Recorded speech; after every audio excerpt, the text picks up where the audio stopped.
અમે મયારા રે. ક્યાં ગયો તો તું? ને આ સિગરેટની વાસ કાં આવે? લેવા ગયો તો પપ્પા. ને અહીંયા બાજુમાં પાનના ગલ્લે એક કાકા ઉભા પર સિગરેટ પીતા હતા, એનો ધુવાણો લાગી ગયો. એ સોરી. ને તારે વાંચવાનું નથી? એક્ઝામ પતી ગઈ પપ્પા, વેકેશન ચાલુ છે. વેકેશન ખાલી ભાટકો, એમ નહીં કે કઈ ક્લાસીસ કરી. પપ્પા ઓલરેડી મેં સ્વિમિંગના ક્લાસ પતાવ્યા, કોમ્પ્યુટરના ક્લાસીસ ચાલુ છે. હવે સામેની બિલ્ડિંગમાં કન્સ્ટ્રક્શન કામ ચાલુ છે, અહીંયા હું મજૂરી કરવા જાઉં?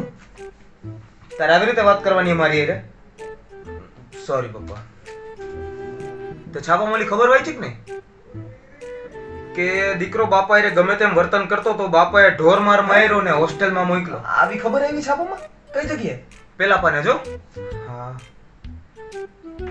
એ પપ્પા, તમે એને નીચેની ખબર હોય છે કઈ? કે દીકરાએ બાપાની બેગમાંથી સિગરેટનું પેકેટ ગોતીને મમ્મીને દીધું, મમ્મીએ છૂટાછેડાની ધમકી આપી. તો શરમ નથી આવતી? આવી ખબર વાંચસ?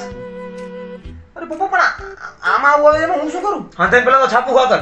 બેકારના પેટનું છાપું. હા હાવ બેકાર પેપર નહીં. તાર વેકેશન ચાલુ હે ને?